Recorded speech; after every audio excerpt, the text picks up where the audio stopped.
भारत गौरव आचार्य श्री पुलक सागर जी गुरुदेव के प्रवचन और लेटेस्ट धार्मिक भजन व कार्यक्रम निशुल्क देखने व सुनने के लिए हमारे YouTube चैनल जीन शरण मीडिया को आज ही सब्सक्राइब करें और सबसे पहले देखने के लिए बेल आइकन पर क्लिक जरूर करें। मालिक नौकर पे गुस्सा करता है, नौकर पत्नी पे गुस्सा करता है, पत्नी बच्चे पे गुस्सा करती है, बच्चा कामवाली पे गुस्सा करता है, कामवाली बर्तनों पे गुस्सा करती है। ध्यान, बर्तन बेचारा क्या करे, देखना ऐसे मुंह बनाए बर्तन बैठे रहते हैं, किसी भिगोने का मुंह पिचक गया, किसी की कमर यूं हो गई आड़ा टेढ़ा, समझ जाओ यहां क्रोध वाले लोग ज्यादा रहते हैं। अब तो लोग पनघट पे पानी को नहीं जाते, नहीं तो पहले के घड़े ऐसे ही रहते थे, कोई मुंह बिचका रहा है, किसी की कमर टूटी है, कोई लुढ़का जा रहा है।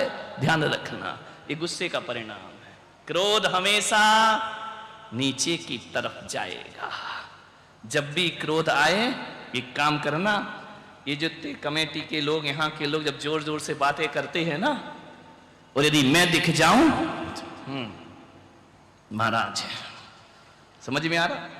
तो जब भी आपको क्रोध आए, पहला एक सूत्र दे रहा हूं, अपने से बड़े वालों के सामने चले जाना, क्रोध छूमंतर हो जाएगा, क्रोध प्रकट नहीं हो पाएगा, क्रोध शांत। अपने से शक्तिशाली के पास जाओ, अपने से बलशाली के पास जाओ। मुल्ला नसरुद्दीन छत पे कसरत कर रहा था, एक्सरसाइज, ईंट रख करके दंड पेल रहा था, ईंट गिर गई धड़ाम से नीचे, खट्टर काका के सिर पे पड़ी। खट्टर काका ने क्या रे, कौन है, कौन ईंट फेंक रहा है? बड़ा गुस्सा आया खट्टर काका को, दौड़ा दौड़ा गया। अब खट्टर काका मरियल मरा समझ, और मुल्ला तो बिल्कुल तगड़ा था। जैसे ही ईंट लेकर ऊपर पहुंचा, बोले आज तेरा सर फोड़ दूंगा, तूने मेरा सर फोड़ा है। जैसे ही पहुंचा ऊपर जाके क्या देखता है, अरे ये तो बड़ा तगड़ा मलंग वर्जिश कर रहा है। उसका क्यों रे खट्टर काका, क्या बात है, क्यों ईंट लेके आया है? कुछ नहीं भाई साहब, तुम्हारी गिर गई थी तो वापस लौटाने आया हूं। आदमी ऐसे ही हुआ करता है, बड़ों को देख के क्रोध छूमंतर हो जाता। जब भी गुस्सा आए अपने से बड़ों के सामने चले जाना।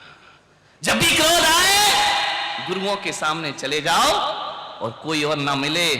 जब भी क्रोध का पारा चढ़ रहा हो ना, तो घर से निकलना बड़ी तेजी के साथ, और चंदा प्रभु के सामने खड़े हो जाना, क्रोध तुम्हारा छूमंतर हो जाएगा। आदिनाथ बाबा के सामने खड़े हो जाना, क्रोध की मजाल नहीं कि उनका मुकाबला कर सके। क्रोध हमेशा नीचे की तरफ जाता है। झगड़े तो होंगे, अच्छे अच्छे घरों में झगड़े होते हैं। अपन कौन से खेत की, अरे मूली भी नहीं, अपन तो मामूली है, मूली भी नहीं है। हर घरों में झगड़े होते हैं, महापुरुषों के घरों में झगड़े होते हैं। ये भरत बाहुबली का झगड़ा नहीं था तो क्या पेस्टी रगड़ा था? झगड़ी तो था। ध्यान रखो, ये कौरव पांडव, ये महापुरुष, ये लड़ नहीं रहे थे तो क्या कर रहे थे? रामायण एक झगड़ा, महाभारत एक झगड़ा, भरत बाहुबली एक झगड़ा। ध्यान रखना, झगड़े तो महापुरुषों के घर में भी होते हैं। ध्यान रखना, होंगे झगड़े, मनुष्य की आदत है, झगड़ेगा, लड़ेगा। पर झगड़े के परिणाम बहुत खराब हुआ करते हैं। महिला भी बेचारी कब तक सुने, सुनाते ही जाते, सुनाते ही जाते, सुनाते ही जाते हो। वो भी बेचारी दो कान से सुनती है, सुनती दोनों कानों से, वो निकालती एक मुंह से है। ध्यान रखना, महिलाओं की विशेषता है, बहुत सुनती है लेकिन निकाल देती। जब निकालती है तो फिर खूब लड़ी मर्दानी वो तो है। ध्यान रखना, यूं तो कहो तो गले का हार है औरत, और अपने पे आ जाए तो फिर तलवार है यही औरत। ध्यान रखना, मजा दो, डरो मत, तुम्हारे साथ हूं मैं, निपटा के जाऊंगा। दिवाली तक, जब तक तुम्हारे घर का फैसला नहीं हो मैं बिहार नहीं करूंगा। ध्यान रखना, सोचना है आपको। क्षण भर का क्रोध पूरी जिंदगी को तबाह करता है। माचिस की तीली पर ऊपर बारूद लगा होता है, उसके पास दिमाग नहीं होता है, थोड़ा सा रगड़ो और जली। माचिस की तीली को थोड़ा सा रगड़ो और भभक जाती है। आदमी का जीवन भी ऐसे ही हो गया।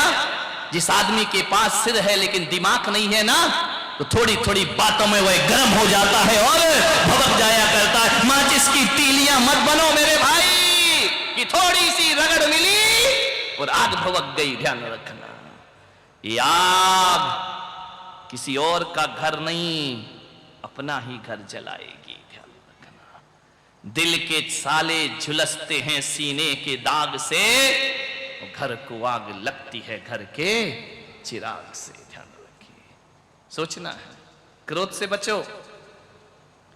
ये बिना दिमाग का सिर यदि जल गया तीली की तरह, पूरे घर को बर्बाद कर दे। किन बातों की कभी सोचना, जब गुस्सा आए ना और जब शांत हो जाए तो सोचना हम किन बातों के लिए लड़ रहे थे।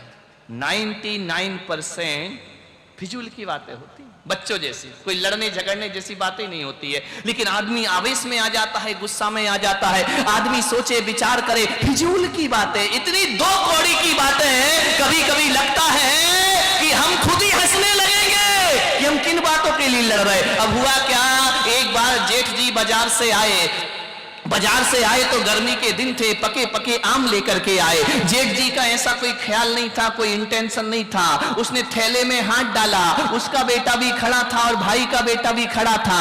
उसने थैले में हाथ डाला, एक आम अपने बेटे को दिया, एक आम छोटे बेटे को दिया। झरोखे में से देवी देख रही थी, अच्छा मेरे बेटे को छोटा और अपने बेटे को बड़ा। आज श्री महाभारत प्रस्तुत करता गोदरेज। ध्यान रखिए, इतने से में महाभारत हो, ये कहां की सोच आ गई जीवन में। उसने तो सोचा ही नहीं था, विचार ही नहीं आया था।